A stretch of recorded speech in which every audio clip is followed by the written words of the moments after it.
अस्सलाम वालेकुम दोस्तों, कैसे हैं दोस्तों। जावा की एक नई वीडियो में मैं आप सब लोगों को खुश आमदीद करता हूँ। तो दोस्तों, आज की वीडियो में हम बात करेंगे एक लिस्ट की कि जावा में लिस्ट क्या होती हैं और लिस्ट कैसे इम्प्लीमेंट होती हैं। तो उस सब से पहले मैं आप लोगों को बता देता हूँ कि लिस्ट हमारे लास्ट वीडियो में हमने कलेक्शन की बात की थी। तो उसके अंदर हमने बताया था कि कलेक्शन को लिस्ट की मदद से इम्प्लीमेंट किया जा सकता है। तो इसी तरह कलेक्शन की तरह हमारा लिस्ट भी एक इंटरफेस टाइप टॉपिक है, ठीक है। बहरहाल लिस्ट को फर्दर इम्प्लीमेंट किया जा सकता है। तो सबसे पहले हम देखते हैं कि लिस्ट होती क्या है। तो list is an order collection, ठीक है। तो ये एक तरतीब में बनी हुई कलेक्शन होती है, जिस तरह के हम अपने घर की ग्रॉसरी की लिस्टें हैं और बहुत सारी लिस्टें होती हैं, या अपने ऑफिस में बनाने वाली लिस्टें होती हैं जिनमें नंबर 1, 2, 3 या कुछ इस तरीके से करते हैं, या हम HTML में लिस्ट लेते हैं, वो उस तरह की लिस्ट होती हैं। जैसे कि ये एक सामने आपके सामने एक छोटी सी लिस्ट बनी हुई है, ठीक है। तो ये एक ऑर्डर लिस्ट है, ठीक है। पहले नंबर पर कुछ पॉइंट्स लिखे हुए हैं, फिर दूसरे नंबर पर कुछ एलिमेंट है, फिर तीसरे नंबर पर एलिमेंट्स हैं। तो इस तरीके से एलिमेंट्स हैं और ये कलेक्शन को एक्सटेंड कर रही है, ठीक है। क्या आप देख सकते हैं, ठीक है। अच्छा, साथ साथ इसकी एक इंडेक्स पे वैल्यू होती है, यानी जिस तरीके से हमारी अरेज का एक इंडेक्स होता है, इस तरह लिस्ट के एलिमेंट्स का भी एक इंडेक्स होता है कि कौन से नंबर पर कौन सा एलिमेंट पड़ा हुआ है, ठीक है। और इसके साथ साथ लिस्ट डुप्लीकेट्स अलाउ करती हैं और नल्स अलाउ करती हैं। जैसे कि हमारी एक लिस्ट है, ठीक है, मैंने एरे लिस्ट की मदद से बनाई हुई है। एरे लिस्ट के बारे में मैं आपको बाद में बताऊंगा, अभी तक आपने कंफ्यूज नहीं होना। मैंने एक लिस्ट बनाई है, उसके अंदर एलिमेंट 1 डाला है, फिर इस तरह किया मैंने, उसके बाद एक नल डाला है, ठीक है, कोई एलिमेंट नहीं डाला, तो ये हमारा नल अलाउ करती है, ठीक है।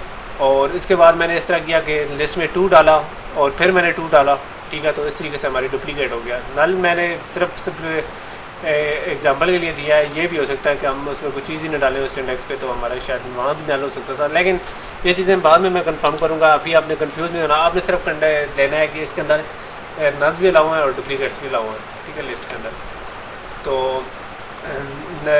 लिस्ट के अंदर कौन कौन से मेथड यूज़ होते हैं, क्योंकि लिस्ट एक प्रैक्टिकल तो अभी हम नहीं कर नहीं रहे, क्योंकि जब हम अरे लिस्ट की बात करेंगे तो अरे लिस्ट के मेथड्स की दोबारा से हम डिस्कशन करेंगे। तो मैं वैसे ही आपको बता देता हूँ कि लिस्ट के अंदर कौन कौन से मेथड्स होते हैं जो कि इम्प्लीमेंट होते हैं। एक होता है वॉइड ऐड, ठीक है, इंट इंडेक्स ऑब्जेक्ट है, ठीक है। ये किसी भी लोकेशन का इंडेक्स हमें पता होता है, उसके अंदर कोई ऑब्जेक्ट प्लेस कर देता है। उसके बाद Boolean add all int index collection x tends EC, ठीक है। तो ये इस तरह करता है कि हमारी जो कलेक्शन है, ठीक है, हमारी जो लिस्ट है उसके अंदर किसी भी कलेक्शन के कुछ एलिमेंट्स को डाल देता है, ठीक है, ठीक है। जो किसी की कलेक्शन की सब पार्ट हो सकती है, सब कलेक्शन हो सकती है, जो कुछ भी हो सकती है, ठीक है। पहले ये बाद में करेंगे तो आप लोगों को थोड़ी सी कम्प्लेक्स आएगी, ठीक है।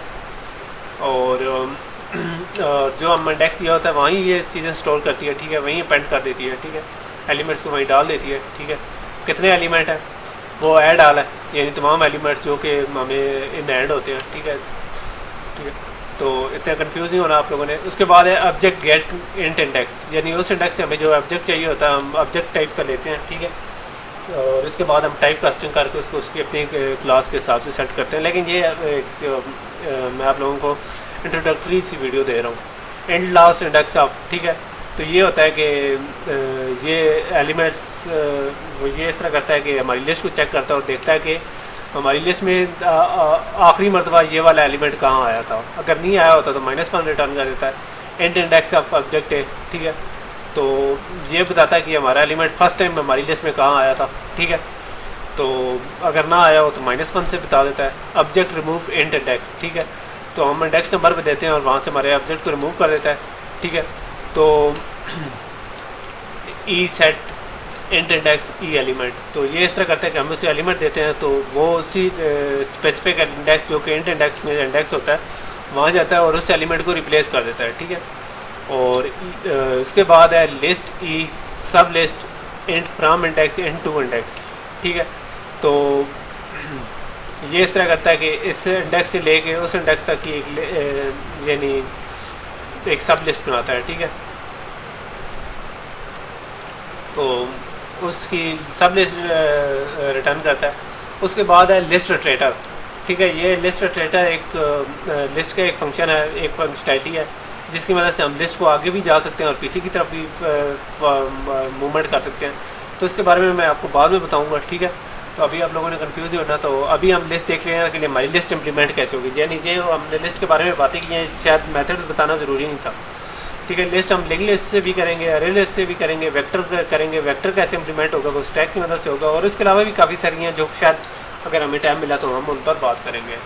तो ये हमारी एक शॉर्ट सी वीडियो थी, तो मैं चाह रहा था कि अरे लिस्ट पर थोड़ी सी बात कर लूँ, लेकिन मुझे मेरे ये चीज़ें आड़े आ रही थी। ठीक है, मेरे लिए ये बड़ा मुश्किल हो रहा था कि मैं इन चीज़ों को कैसे स्किप कर दूँ। ठीक है, तो क्योंकि बाद में जब मैं आपको लिस्ट के बिहेवियर के बारे में बताऊंगा तो आप लोग कहेंगे यार ये क्या कर रहे हो आप।